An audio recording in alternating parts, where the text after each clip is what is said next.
Keeping His Promise by Algernon Blackwood. It was 11 o'clock at night, and young Marriott was locked into his room, cramming as hard as he could cram.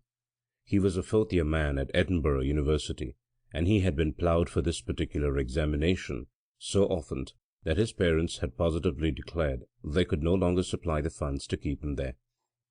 His rooms were cheap and dingy, but it was the lecture fees that took the money. So Marriott pulled himself together at last, and definitely made up his mind that he would pass or die in the attempt, and for some weeks now he had been reading as hard as mortal man can read. He was trying to make up for lost time and money in a way that showed conclusively he did not understand the value of either. For no ordinary man, and Marriott was in every sense an ordinary man, can afford to drive the mind as he had lately been driving his, without sooner or later paying the cost. Among the students he had few friends or acquaintances, and these few had promised not to disturb him at night, knowing he was at last reading in earnest. It was, therefore, with feelings a good deal stronger than mere surprise that he heard his door-bell ring on this particular night, and realized that he was to have a visitor. Some men would simply have muffled the bell and gone on quietly with their work, but Marriott was not this sort. He was nervous. It would have bothered and pecked at his mind all night long not to know who the visitor was and what he wanted. The only thing to do, therefore, was to let him in and out again as quickly as possible. The landlady went to bed at 10 o'clock punctually, after which hour nothing would induce her to pretend she heard the bell. So Marriott jumped up from his books with an exclamation that augured ill for the reception of his caller, and prepared to let him in with his own hand. The streets of Edinburgh town were very still at this late hour. It was late for Edinburgh, and in the quiet neighbourhood of F Street, where Marriott lived on the third floor, scarcely a sound broke the silence. As he crossed the floor, the bell rang a second time, with unnecessary clamour, and he unlocked the door and passed into the little hallway with considerable wrath and annoyance in his heart at the insolence of the double interruption. "The fellows all know I'm reading for this exam. Why in the world do they come to bother me at such an unearthly hour?" The inhabitants of the building, with himself, were medical students, general students, poor writers to the signet, and some others whose vocations were perhaps not so obvious. The stone staircase, dimly lighted at each floor by a gas jet that would not turn above a certain height, wound down to the level of the street with no pretence at carpet or railing. At some levels it was cleaner than at others. It depended on the landlady of the particular level. The acoustic properties of a spiral staircase seemed to be peculiar. Marriott, standing by the open door, book in hand, thought every moment the owner of the footsteps would come into view.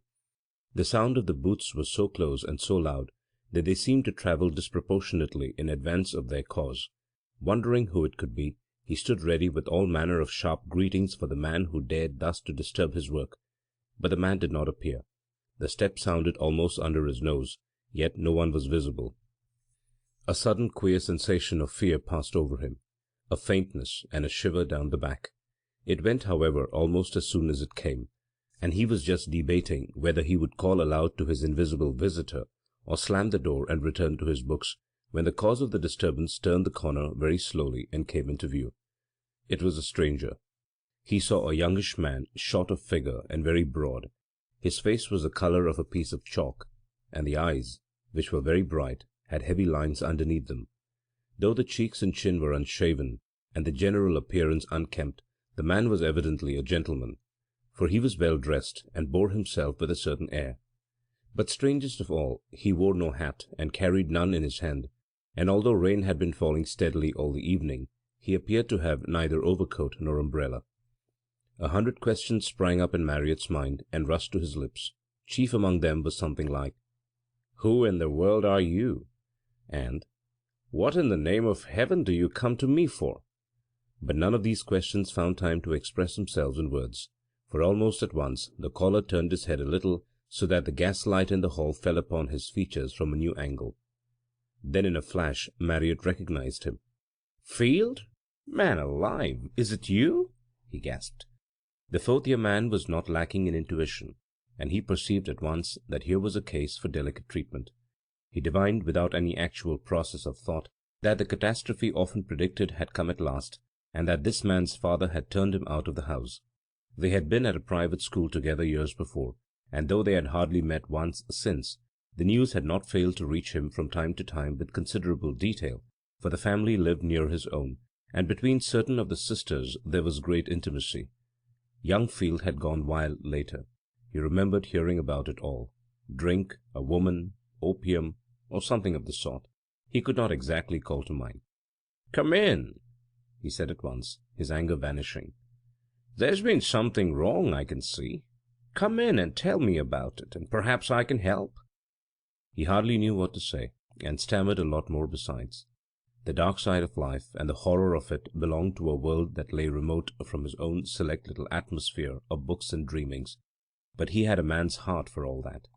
He led the way across the hall, shutting the front door carefully behind him, and noticed as he did so that the other, though certainly sober, was unsteady on his legs, and evidently much exhausted.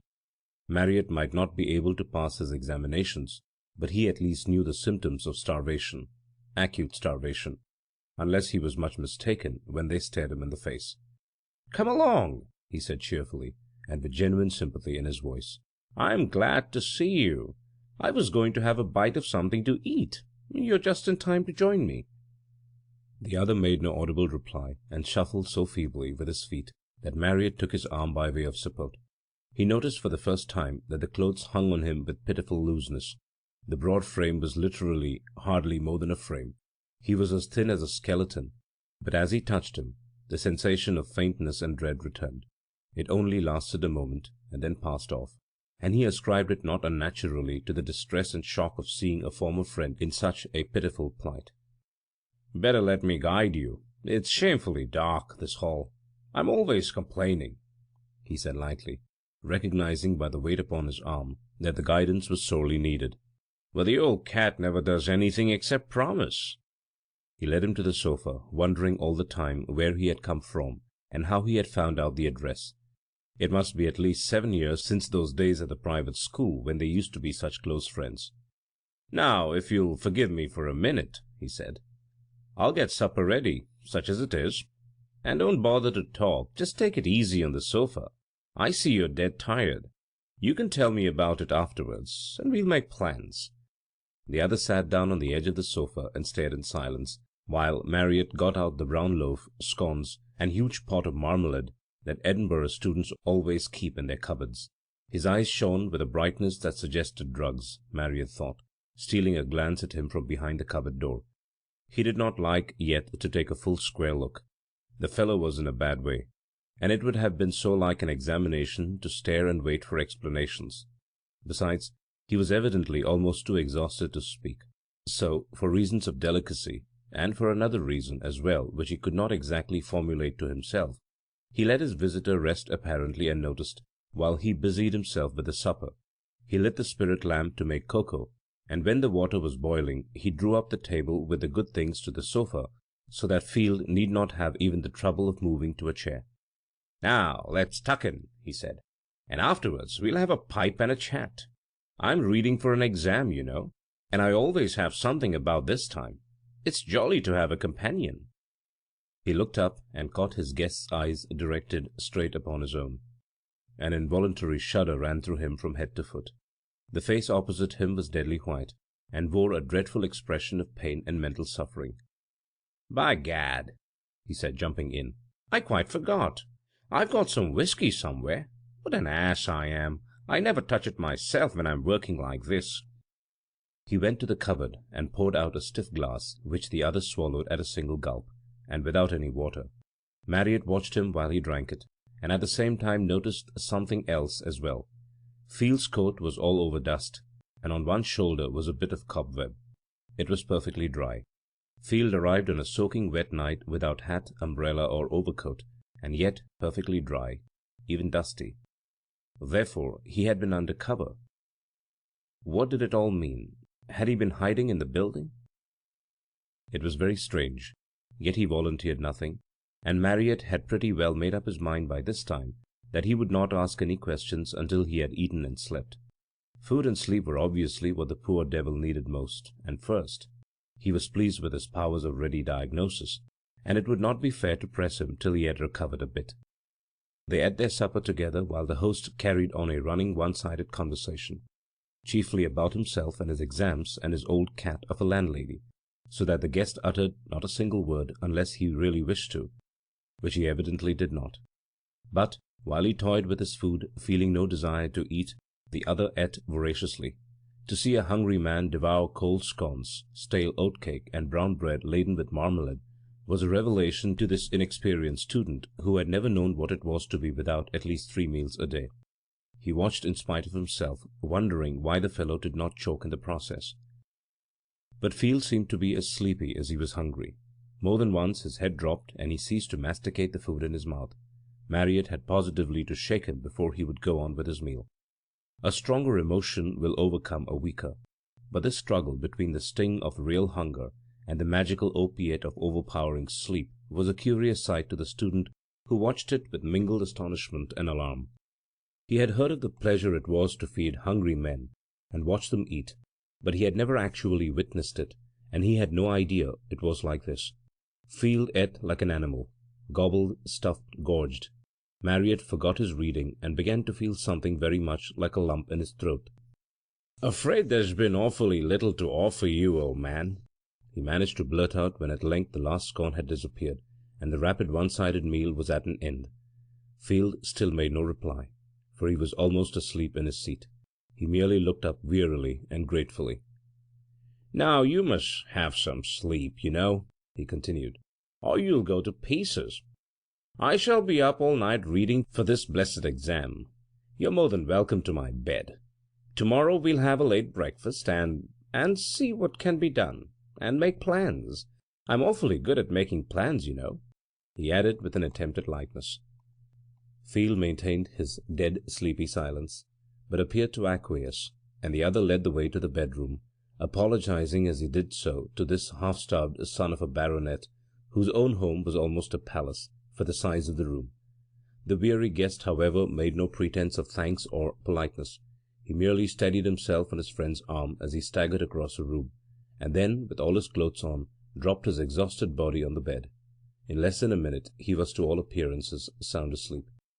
For several minutes Marriott stood in the open door and watched him, praying devoutly that he might never find himself in a like predicament, and then fell to wondering what he would do with his unbidden guest on the morrow. But he did not stop long to think, for the call of his books was imperative, and happen what might, he must see to it that he passed that examination. Having again locked the door into the hall, he sat down to his books and resumed his notes on materia medica where he had left off when the bell rang. But it was difficult for some time to concentrate his mind on the subject.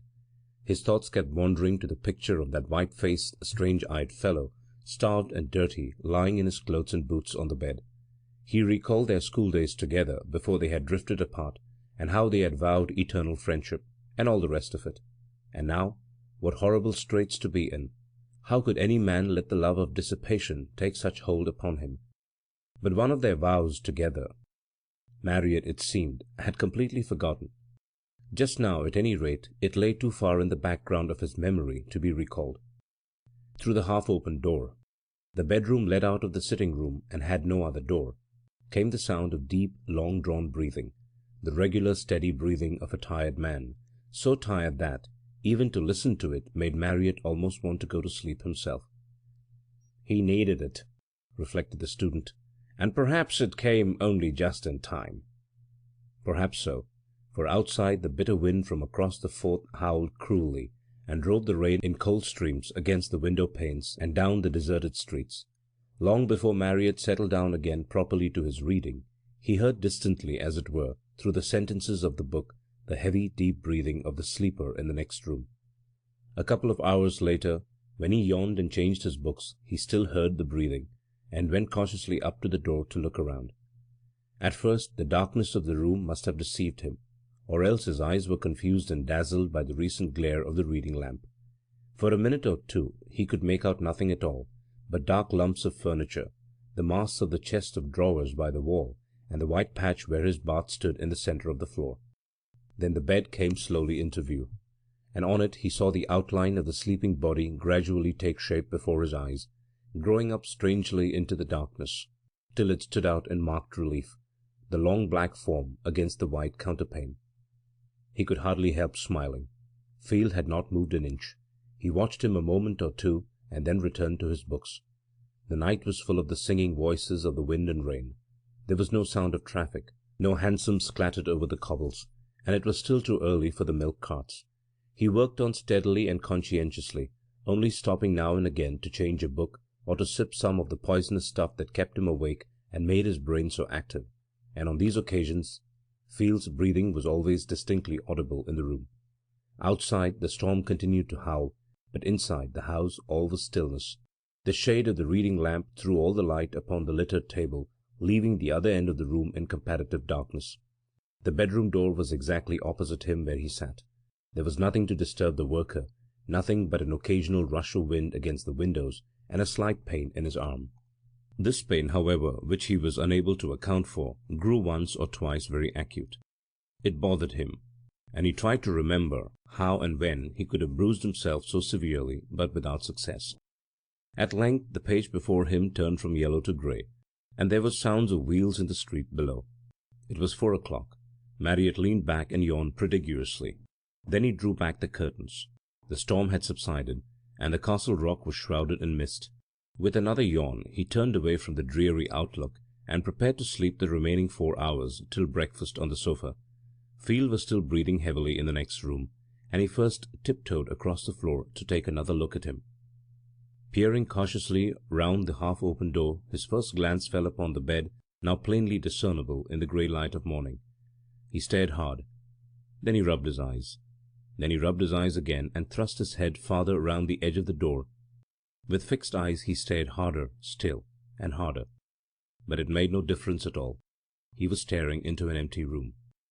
The sensation of fear he had felt when Field first appeared upon the scene returned suddenly, but with much greater force. He became conscious, too, that his left arm was throbbing violently and causing him great pain.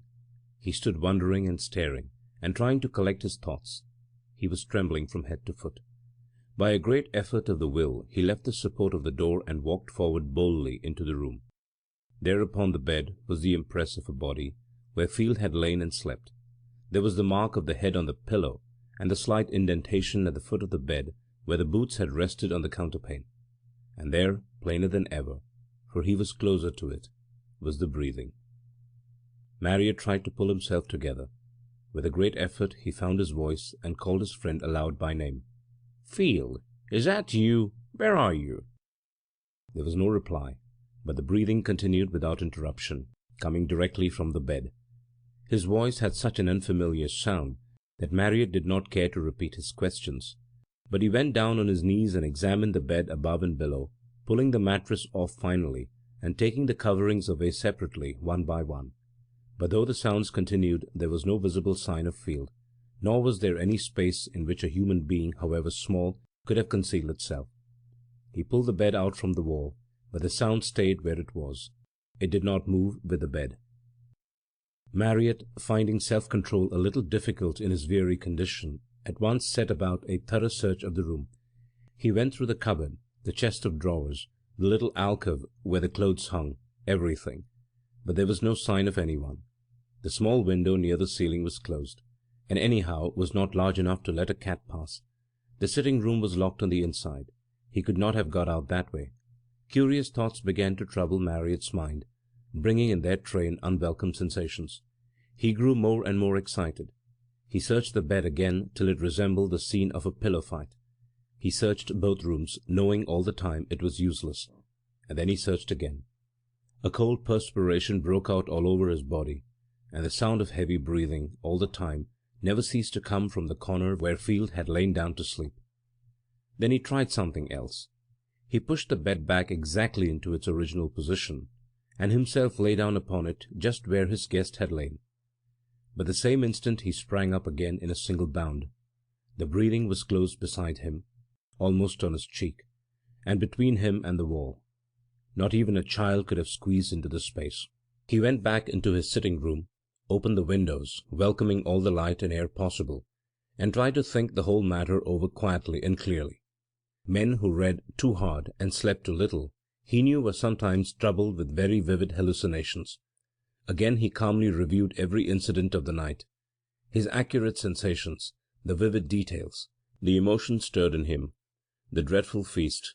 No single hallucination could ever combine all these things and cover so long a period of time. But with less satisfaction, the thought of the recurring faintness and curious sense of horror that had once or twice come over him, and then of the violent pains in his arm. These were quite unaccountable. Moreover, now that he began to analyze and examine, there was one other thing that fell upon him like a sudden revelation. During the whole time, Field had not actually uttered a single word. Yet, as though in mockery upon his reflections, there came even from that inner room the sound of the breathing, long drawn, deep, and regular. The thing was incredible. It was absurd. Haunted by visions of brain fever and insanity, Marriott put on his cap and mackintosh and left the house. The morning air on Arthur's Seat would blow the cobwebs from his brain, the scent of the heather, and above all the sight of the sea. He roamed over the wet slopes above Holyrood for a couple of hours, and did not return until the exercise had shaken some of the horror out of his bones, and given him a ravening appetite into the bargain. As he entered, he saw there was another man in the room, standing against the window with his back to the light.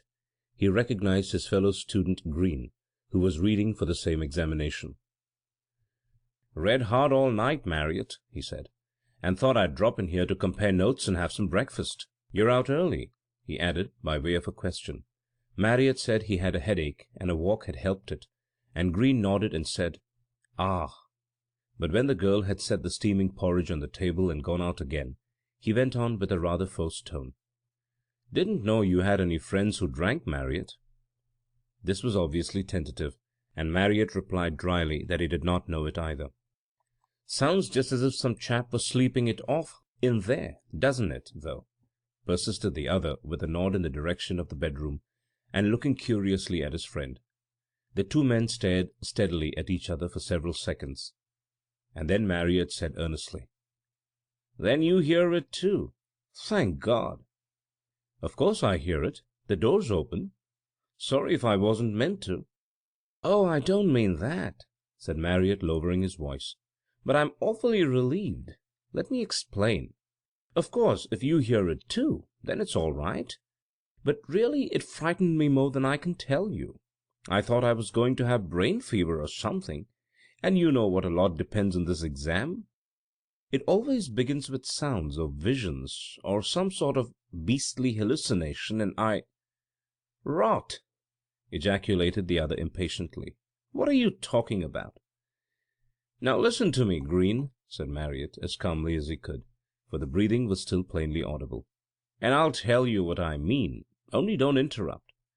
And thereupon he related exactly what had happened during the night, telling everything, even down to the pain in his arm.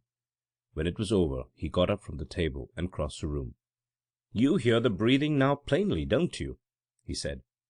Green said he did. "Well, come with me, and we'll search the room together." The other, however, did not move from his chair. "I've been in already," he said sheepishly. "I heard the sounds and thought it was you. The door was ajar, so I went in." Marriott made no comment, but pushed the door open as wide as it would go. As it opened, the sound of breathing grew more and more distinct. "Someone must be in there," said Green under his breath. "Someone is in there, but where?" said Marriott.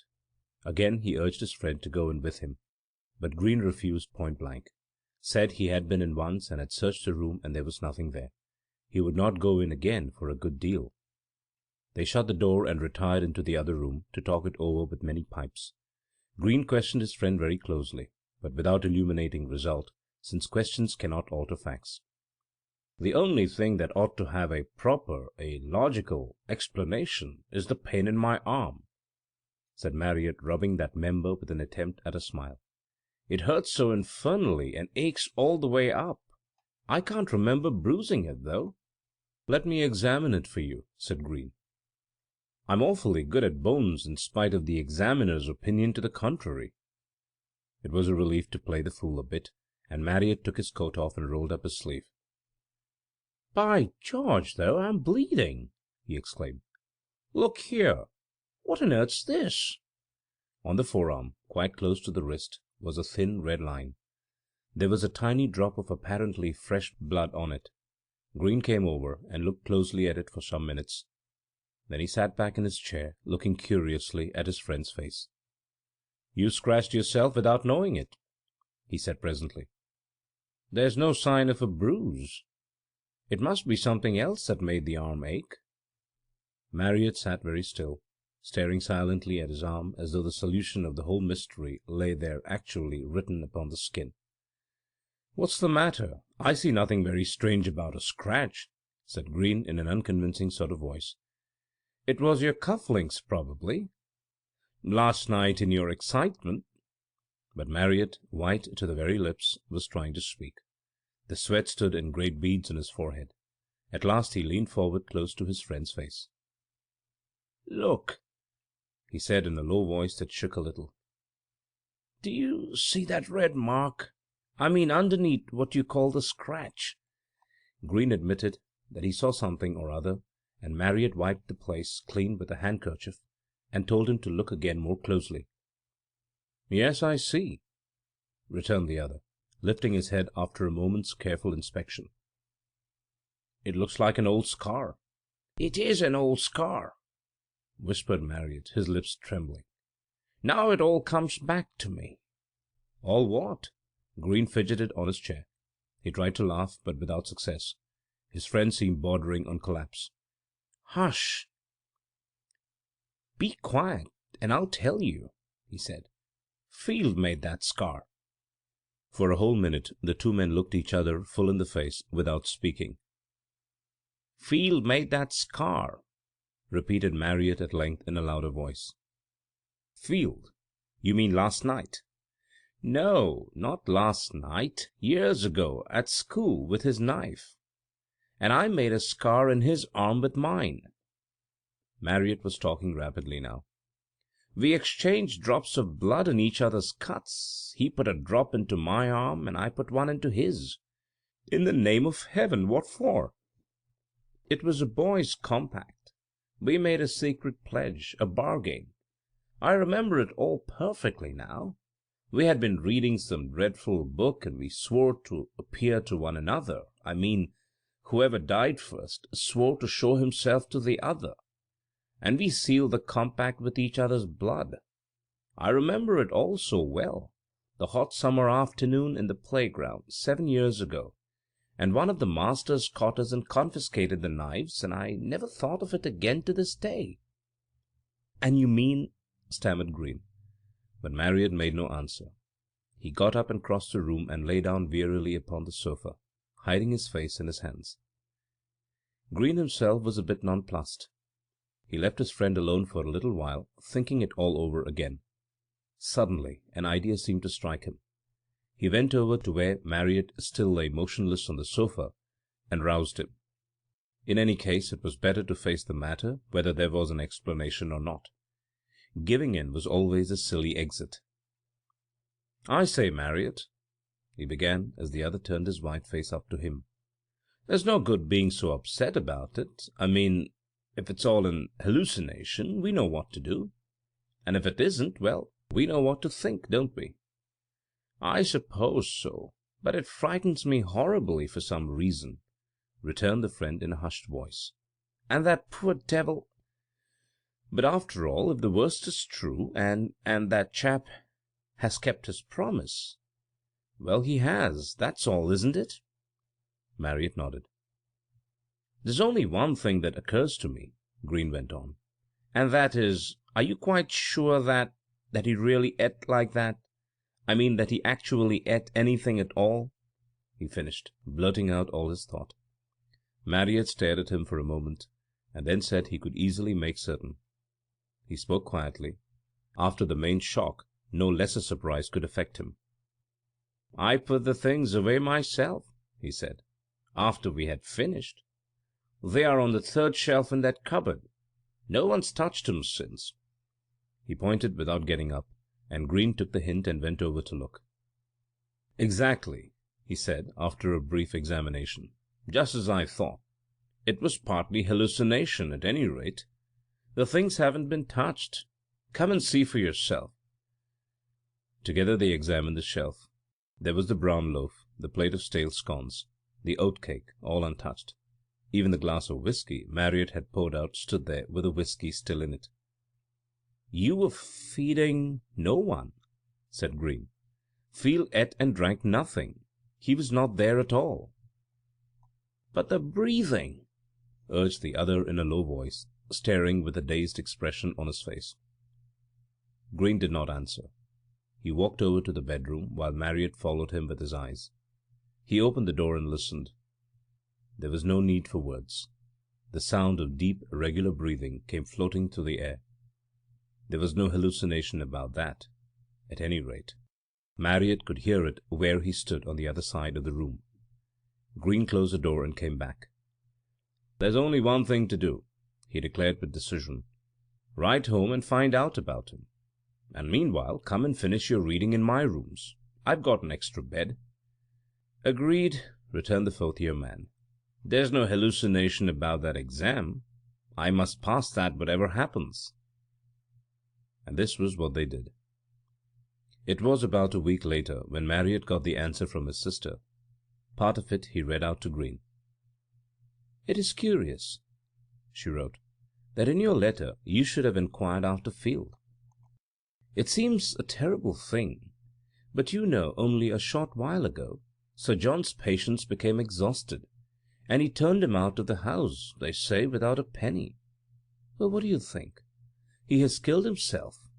At least it looks like suicide. Instead of leaving the house, he went down into the cellar and simply starved himself to death. They're trying to suppress it, of course, but I heard it all from my maid, who got it from their footman. They found the body on the 14th, and the doctor said he had died about 12 hours before. He was dreadfully thin." "Then he died on the 13th," said Green. Marriott nodded. "That's the very night he came to see you." Marriott nodded again. End of Keeping His Promise by Algernon Blackwood.